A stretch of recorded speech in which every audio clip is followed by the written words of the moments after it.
Le fils égaré se mit donc à dire, jamais nul ne lui en avait parlé. Apostolat Time, c'est une émission de Homo Voice consacrée au ministère de la foi. Apostolat Time, c'est la parole de Dieu par un oint de Dieu pour le peuple de Dieu. Apostolat Time, c'est le salut, c'est le salut, c'est le salut. Bien-aimés en Christ, amis téléspectateurs de Homo Voice, nous voici encore devant vous sur l'émission Apostolat Time pour développer le thème de la semaine intitulé avec assurance et détermination, le roi entre triomphalement à Jérusalem. Nous allons prier. Jéhovah, Jésus-Christ, Saint-Michel, Dieu descend en ce moment. Amen. Dispose les cœurs. Amen. À pouvoir écouter ta parole. Amen. Au nom puissant de Christ. Amen. Amen. Bien-aimés en Christ, amis téléspectateurs de Homo Voice, nous voici devant vous pour déceler le thème de la semaine intitulé avec assurance et détermination, le roi entre triomphalement à Jérusalem. Alors, l'assurance, c'est la confiance en soi. L'assurance, c'est la confiance en soi-même. L'aisance que quelqu'un fait quelque chose, il est assuré. Il est plein d'assurance. La détermination, c'est quoi la détermination? La détermination n'est rien d'autre que la volonté, la décision que l'on prend. Lorsque quelqu'un est décisif, lorsque quelqu'un est ferme, lorsqu'il est résolu pour faire quelque chose, on dit qu'il est déterminé. Et le roi, c'est le chef souverain. Mais ici, dans ce contexte, le roi n'est que le serviteur du peuple, celui qui est au service de son peuple. Voilà.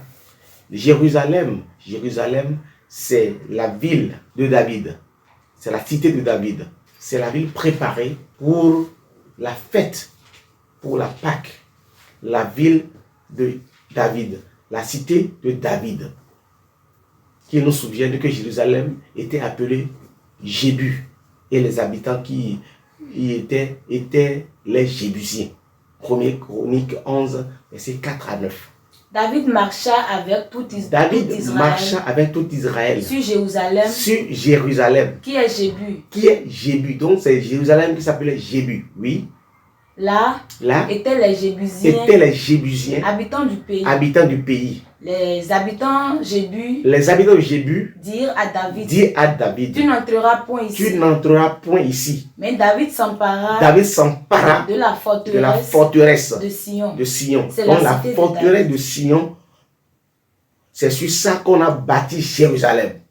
Donc c'est ça qu'on appelle Jérusalem, la cité de David. Donc c'est dans cette ville que tout à l'heure le roi ira de façon triomphale. Ce thème en réalité nous rappelle les rameaux, la fête des rameaux.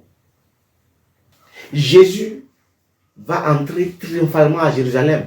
Le roi dont on parle ici, c'est Jésus-Christ. Il va entrer à Jérusalem. Alors, nous devons comprendre pourquoi Jésus-Christ doit aller à Jérusalem. Et pourquoi il est entré de façon triomphale? Parce que c'est une prophétie. La Bible déclare dans Habakkuk 2, verset 3. Si elle attend là, elle s'accomplira. Elle s'accomplira certainement. Dieu, en fait, n'est pas un homme pour mentir. Il n'est pas un fils d'homme pour changer d'opinion. Puisqu'il a été dit. Dieu l'a dit, ça doit se réaliser. Habakkuk 2, verset 3. Car c'est une prophétie dont le temps est déjà fixé. Elle marche vers son terme. Et elle ne mentira pas. Si elle tarde, attends-la. Car elle s'accomplira certainement. Donc le Christ doit entrer à Jérusalem. Psaume 118, verset 26. Ça a été dit. Donc c'est une prophétie. Dieu n'est pas un homme pour mentir. Nombre 23, verset 19. Dieu n'est point un homme pour mentir. Ni fils d'homme pour se repentir. Ce qu'il a dit, ne le fera-t-il pas? Ce qu'il a déclaré, ne l'exécutera-t-il pas? Donc Dieu l'a dit, ça va se réaliser. Et maintenant Dieu crée les conditions pour que cela se réalise. Oui, Psaume 118, versets 25 à 26. Ô Éternel, accorde le salut. Ô Éternel, donne la prospérité. Béni soit celui qui vient au nom de l'Éternel. Nous vous bénissons de la maison de l'Éternel. L'Éternel est Dieu. C'est bon. Donc, il doit y avoir quelqu'un qui viendra de l'Éternel. On dit béni soit celui-là. C'est ça le Hosanna. Et cette semaine, nous allons crier Hosanna à Jésus-Christ. Parce qu'il est entré, ce n'est pas la première fois pour lui qu'il entre à Jérusalem. Mais cette fois-ci, c'est de façon glorieuse. Donc, la particularité est que Jésus-Christ est monté sur une ânesse, sur un ânon, le petit d'une ânesse. C'est de ça qu'il s'agit. Puisqu'on a dit que c'est une prophétie. Zacharie 9, verset 9. Zacharie avait la vision. Dieu avait montré à Zacharie que la fille de Sion sera exaltée. Oui. Soit transportée d'allégresse. Fille de Sion. C'était une vision. C'est Dieu qui avait montré cela à Zacharie, le prophète Zacharie. Oui. Pousse des cris de joie. Cela pousse des cris de joie. Fille de Jérusalem. Voici. Ton roi vient à toi. Il est juste et victorieux. Il est humble et monté sur un âne. Sur un âne, le petit d'une ânesse. Alléluia. C'est de ça qu'il s'agit. Ce que Dieu a dit sera réalisé en Christ. Donc, aujourd'hui, Jésus-Christ va monter à Jérusalem. Mais avant de monter à Jérusalem, puisque ce n'est pas la première fois pour lui, Jésus-Christ va susciter un miracle. Jésus-Christ a fait beaucoup de prodiges. Mais ce miracle, c'est le plus grand des miracles que Jésus-Christ a fait. Afin de susciter du nombre, afin de rassembler une foule autour de lui. Et c'est ça qui va le créer, qui va créer un désir de le tuer. Parce qu'il avait une grande foule autour de lui. Jean 12, verset 9 à 11. Une grande multitude de Juifs apprirent que Jésus était à Béthanie. Oh, Béthanie était à quoi? Était à 15 stades de Jérusalem. Lorsque Jésus s'approchait de Jérusalem, il est passé à Béthanie. Quand Jésus passait à Béthanie, Jésus a fait un grand miracle à Béthanie. Oui. Et il y vint. Non pas seulement. Les Juifs venaient non pas seulement à cause de lui. À cause de Jésus-Christ. Mais aussi. Parce qu'ils connaissaient bien Jésus. Mais aussi. Pour voir Lazare. Qu'il avait ressuscité des morts. Alléluia. Qu'il avait ressuscité des morts. Donc, le Christ avait ressuscité Lazare des morts. Lazare a fait 4 jours dans le sépulcre. 4 jours après, quelqu'un qui est mort, 4 jours, il était décomposé. Mais Jésus-Christ l'a ressuscité. C'était pour pouvoir susciter un grand miracle. Parce que Jésus disait dans Jean 4, verset 48, c'était pour pouvoir susciter un grand nombre de foules. Jésus disait dans Jean 4, verset 48. Jésus dit, si vous ne voyez des miracles et des prodiges, vous ne croirez point. Donc Jésus-Christ a fait ce grand miracle. Et je dis que c'est le plus grand des miracles que Jésus-Christ a fait. Pour susciter un grand nombre de foules. C'est la première fois qu'il y a assez de foules autour de Jésus-Christ. Parce que le roi devait entrer. Quand un roi vient, le roi suscite la foule. Tout le monde sort pour voir le roi. Ah, c'est de ça qu'il s'agit. Verset 18 de Jean 12. Et la foule vint au-dedans de lui. Il a suscité une foule maintenant. La foule vint au-dedans de lui. Parce qu'elle avait appris. Qu'il avait fait ce miracle. Alléluia. Donc Jésus a créé une foule. Or, Béthanie était à 15 stades de Jérusalem. Et Jérusalem, donc 15 stades, ça fait environ 3 km de Jérusalem. Donc Jésus s'apprêtait à entrer dans Jérusalem. Il fallait qu'il crée ce miracle-là pour susciter ce grand nombre. Il doit rentrer pour la dernière fois à Jérusalem. C'est pourquoi la lecture de ce jour nous dit Matthieu 21. Matthieu 21, verset 1er. Lorsqu'il approchait de Jérusalem, et qu'il fut arrivé à Bethphagée, vers la montagne des Oliviers. Vers la montagne des Oliviers. Jésus envoya 2 disciples. Jésus envoya 2 disciples. En leur disant. Allez au village qui est devant vous. Allez au village qui est devant vous. Vous trouverez aussitôt. Une ânesse attachée. Et un ânon avec elle. Détachez-les. Et amenez-les-moi. Amenez-les-moi. Si quelqu'un vous dit quelque chose. Vous répondrez. Le Seigneur en a besoin. En réalité, dans la tradition juive, l'ânesse ou l'ânon signifie ou symbolise la paix. C'est un agent positif qui symbolise la paix, l'humilité. Donc Jésus-Christ n'est pas seulement un beau parleur. Il nous a dit, humiliez-vous. Montrez la paix partout où vous êtes. Il nous a appris, d'accord, à être humble. Il est heureux ceux qui sont humbles d'esprit. Heureux ceux-là qui prennent la paix. Donc le Christ même aussi montre la paix. Il exprime la paix dans tout ce qu'il fait. Parce que pour qu'un roi puisse monter sur une ânesse, c'est pour exprimer la paix. Un roi qui chevauche avec un cheval exprime la guerre. Tandis que quand le roi monte sur l'ânesse, il exprime la paix. Jésus l'a dit partout. Il dit, je vous donne ma paix et je ne la donne pas comme le monde. Jean 20, verset 21. Je ne la donne pas comme le monde la donne. Donc, Jésus-Christ, c'est quelqu'un qui dit et exécute. Oui. Jésus leur dit de nouveau. La paix soit avec vous. Comme le Père m'a envoyé. Moi aussi je vous envoie. Donc, il prend la paix et il exprime la paix. La paix, ce n'est pas un vrai mot, c'est un comportement. Ça s'exécute. Ça se manifeste à travers les faits. Donc, Jésus prend maintenant l'ânesse pour montrer la paix. Verset 9.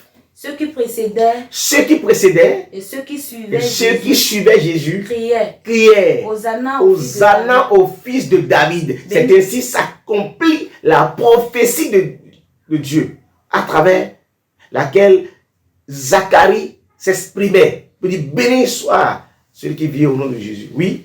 Donc, ceux qui suivaient, ceux qui précédaient, oui, criaient Hosanna au fils de David. Béni soit celui qui vient au nom du Seigneur. C'est ce que David a dit dans son 118, verset 26. Allez-y. Hosanna dans le lieu très haut. Lorsqu'il entra dans Jérusalem, toute la ville fut émue. Et l'on disait, qui est celui-ci? La foule répondait. C'est Jésus. Le prophète de Nazareth en Galilée. Alléluia.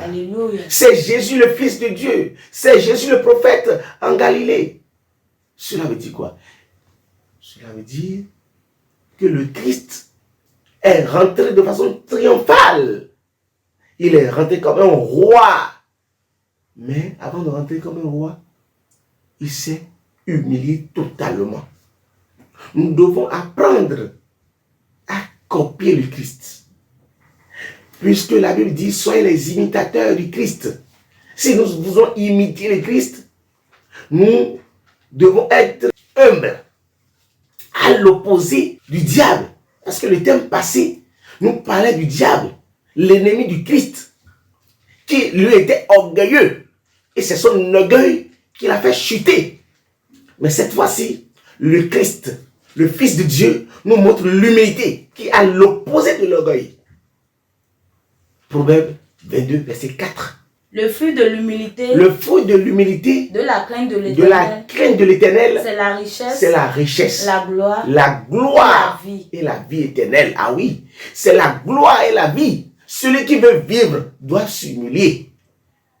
Celui qui veut la gloire doit s'humilier. Parce que Jacques 4, verset 10. Qu'est-ce que Dieu nous dit par là? Humiliez-vous devant le Seigneur. Et il vous élèvera. Ce que nous devons retenir de ce comportement de Christ à travers son entrée à Jérusalem, c'est l'humilité. Un chrétien céleste doit être humble dans ses faits et gestes. Il doit cultiver l'humilité à l'opposé de l'orgueil. Parce que le texte passé nous parlait du diable qui a été orgueilleux et qui a connu la chute. Celui qui veut connaître la chute, l'ignominie, qui s'enorgueillit. On dit, après l'orgueil, vient l'ignominie.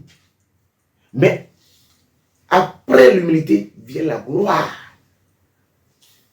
Donc, il faudrait que nous soyons humbles. Le Christ nous montre le caractère d'humilité.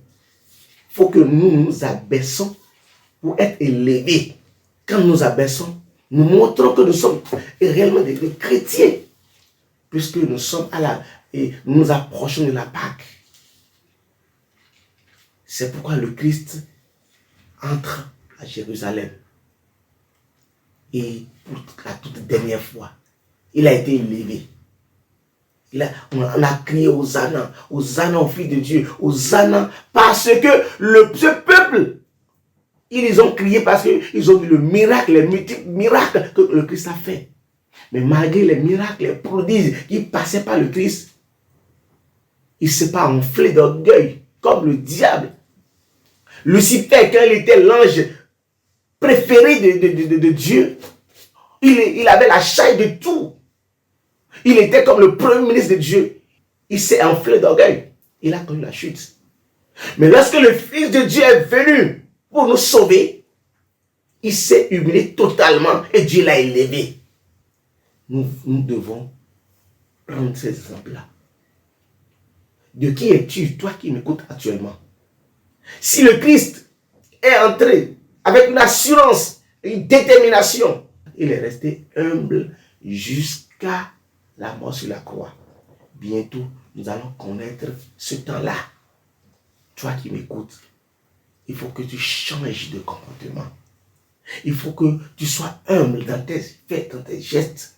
Quand on te nomme quelque part, quand tu as une mission, quand Dieu un dirigeant, un berger, un fidèle, en tout cas, quand tu es sur la voie de Dieu, tu connais le Christ, il faut que tu acceptes à suivre ses commandements, ses faits et ses gestes. C'est en ce moment que tu vas connaître la gloire. Mais bien aimé en Christ, nous sommes dans une période sensible. Il faut que nous nous dépouillons du vieil homme, que nous revêtons le manteau de Christ pour que la période qui est devant nous soit une période bénéfique pour nous. Sinon, nous ne sommes pas le Christ. Nous sommes un antichrist. Nous sommes un ennemi du Christ. Que Dieu nous bénisse. Amen. Que Dieu nous protège. Amen. Que Dieu nous élève. Amen. Le résumé de ce thème, c'est l'humilité qui précède la gloire. Mais bien aimé, nous devons comprendre que la Bible est d'actualité. La Bible, elle est actuelle. Ce que nous vivons, il y a de cela 2000 ans passés. Mais nous commémorons aujourd'hui cette scène-là, cette période. Nous parlons de Hosanna pour célébrer le Christ. Bientôt, nous allons connaître la mort et la résurrection du Christ. Ce n'est pas qu'aujourd'hui, c'est aujourd'hui qu'on crie Hosanna. Ce n'est pas aujourd'hui que le Christ va connaître la mort et puis être ressuscité. Mais nous comprenons cela. Mais sachons que la Bible est d'actualité, elle est actuelle. Et nous devons tirer des exemples. Nous devons soutirer des enseignements de là. Quels ont été les actes que le Christ a posés durant son cursus sur la terre? C'est de ça qu'il s'agit. Quelles leçons nous devons tirer de ces enseignements? C'est de ça qu'il s'agit. Le Christ n'a pas été un beau parleur, mais non seulement il a parlé, il a mis en pratique tout ce qu'il disait. Aujourd'hui, nous parlons. Il y a des beaux prédicateurs, mais la réalité, c'est autre chose. Nous prêchons la parole, mais nous faisons comme les pharisiens. Nous prêchons la parole, nous allons prêcher, mais ne faites pas ce que nous faisons. Que Dieu ait pitié de nous. Amen. Que Dieu ait pitié de nous. Amen. Que Dieu ait pitié de nous. Amen. Aujourd'hui, nous voyons dans l'église des gens qui se disent apôtres, des gens qui se disent bergers, des gens qui se disent fidèles chrétiens célestes ou chrétiens tout court, mais qui sont orgueilleux dans leurs actes, dans leurs faits. Quand Dieu leur donne un petit pouvoir de miracle, de faire des miracles, des prodiges, il s'autoproclame pasteur. Je suis pasteur, je suis révérend pasteur.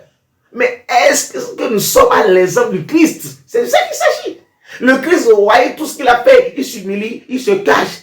Mais nous aujourd'hui, on dit c'est moi, c'est parce qu'on a ressuscité peut-être une poule, on se dit que c'est nous. Que Dieu ait pitié de nous. Pour conclure le thème de cette semaine, nous devons retenir que le Christ égale humilité et paix. Et cette humilité et paix nous conduisent à la gloire. Ainsi dit, un chrétien égale humilité et paix. Et quand nous sommes dans cette humilité et paix, nous irons à la gloire. Autrement dit, c'est l'orgueil, l'ignominie et la chute. D'où Satan. Que Dieu nous épargne de Satan. Amen. Au nom puissant de Christ. Amen. Jéhovah, Jésus-Christ, Saint-Michel, Dieu de gloire, descend ce moment. Apprends-nous à être humble, afin d'avoir la vie éternelle. Amen. Au nom puissant de Christ. Amen. Amen. Amen. Au nom de notre Seigneur Jésus-Christ. Le fils égaré se mit donc à dire, jamais nul ne lui en avait parlé. Apostolat Time, c'est une émission de Homoselect Voice consacrée au ministère de la foi. Apostolat Time, c'est la parole de Dieu par un oint de Dieu pour le peuple de Dieu. Apostolat Time, c'est le salut. C'est le salut. C'est le salut.